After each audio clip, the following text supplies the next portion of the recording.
بسم الله الرحمن الرحيم.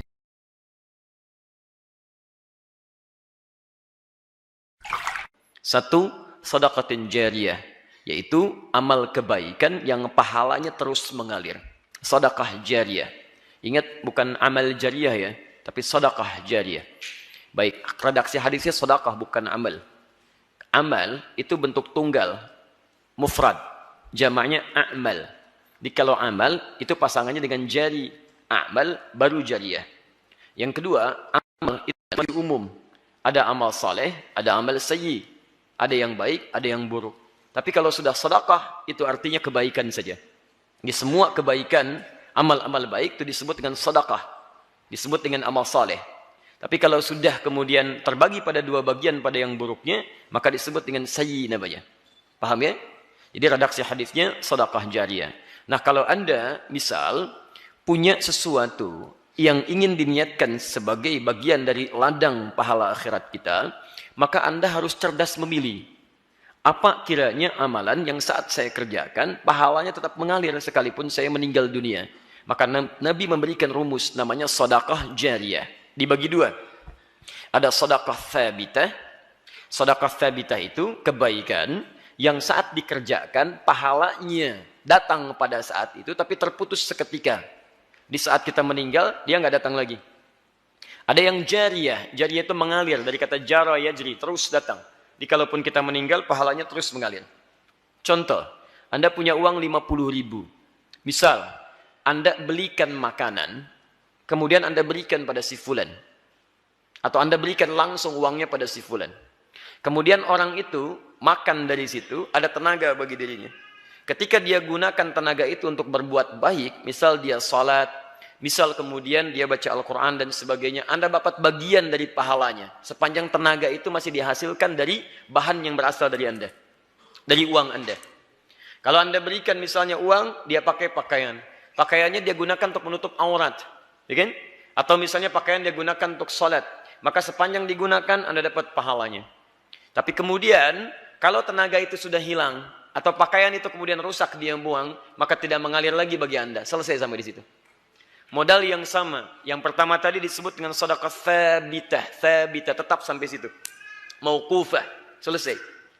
Yang kedua, jariyah. Dia mengalir terus, mengalir terus. Misal, modalnya sama 50.000. Anda belikan mushaf. Paling cepat, Anda berikan pada penghafal Quran. Kalau sekedar disimpan di masjid, alhamdulillah. Tapi coba lihat berapa banyak mushaf di masjid, nampaknya jarang tersentuh. Silakan lihat. Ya, berapa banyak orang ke masjid buka mushaf kemudian membaca mushafnya. Memang ada yang baca, tapi intensitasnya dari sekian hari itu berapa yang baca. Kalau Anda mau cepat, titipkan pada penghafal Quran. Cari penghafal Quran, masuk ke mahad Quran, berikan kepadanya. Demi Allah saya katakan, dia punya dua keistimewaan. Pertama, penghafal Quran itu lebih banyak bersentuhan dengan mushaf. Jadi hampir setiap hari dia pegang, dia baca, dia pegang, dia baca. Yang kedua, penghafal Quran itu ketika membaca Al-Quran pasti mengulang-ulang. Jarang ada yang sekali baca kemudian selesai. Jarang. Kalau pembaca cuman sekali baca. Alif Lam Mim. Dzalikal kitabu la raiba fi hudan lil muttaqin. Pembaca. Tapi penghafal Alif Lam Mim. Dzalikal kitab, dzalikal kitab, dzalikal kitab. ذلك الكتاب لا ريب فيه لا ريب فيه ذلك الكتاب لا ريب فيه هدى للمتقين هدى للمتقين ذلك الكتاب لا ريب فيه هدى للمتقين. Berapa kali dia mengulang? Dan bukankah setiap hurufnya 10 kebaikan? At-Tirmidzi nomor hadis 2910. Man qara'a harfan min kitabillahi falahu 10 hasanat. Siapa yang membacakan satu huruf saja dari kitabullah, dia mendapatkan 10 kebaikan. Walam aqul alif lam mim harfun. Saya tidak katakan alif lam mim satu huruf.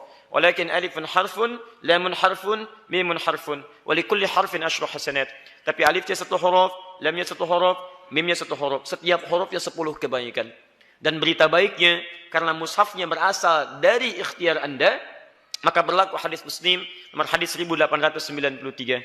Man dalla ala khairin falahu ajruhu mithla ajri man fa'ala bihi min ghairi an yankusa min ardi syai'.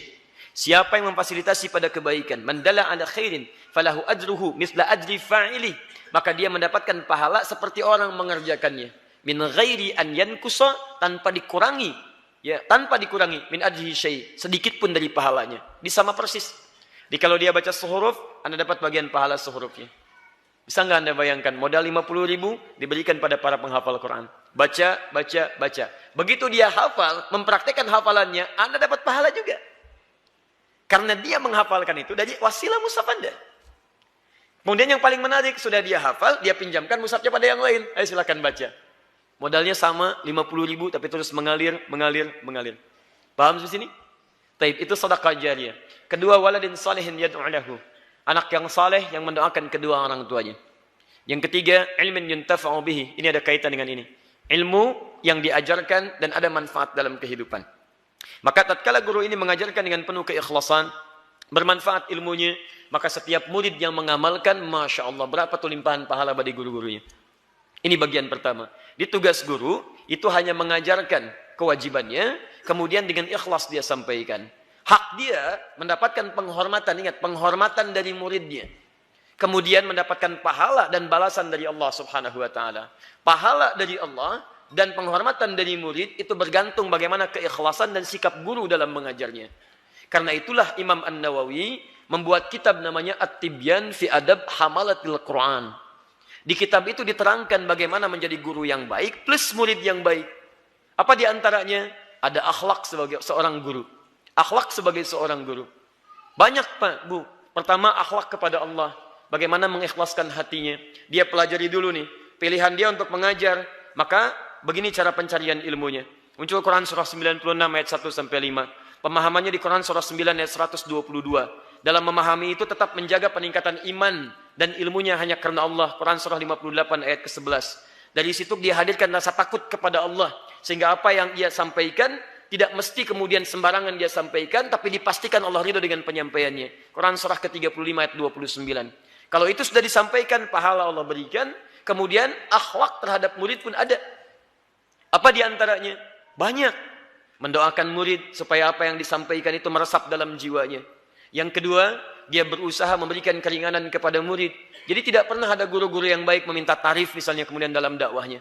Tidak pernah ada guru-guru yang baik menginginkan popularitas supaya banyak orang menyanjungnya. Tidak pernah ada guru yang baik perebutan murid dan takut kehilangan murid-murid kemudian berselisih satu dengan yang lainnya. Jadi kalau sudah itu disampaikan dengan baik, penghormatan murid pun kepada dirinya, itu dengan sendirinya akan mengalir seikhlas-ikhlas dan kebaikannya. Sebaliknya, kalau akhlak dia dengan Allah tidak ada, akhlak dia dengan murid tidak ada, nah ini pun sekalipun ilmunya luas, maka konsekuensinya pahala tidak mengalir utuh bagi dirinya, dan mohon maaf, sikap dari murid pun akan diterima barangkali kurang dari apa yang ia harapkan. Paham sampai sini?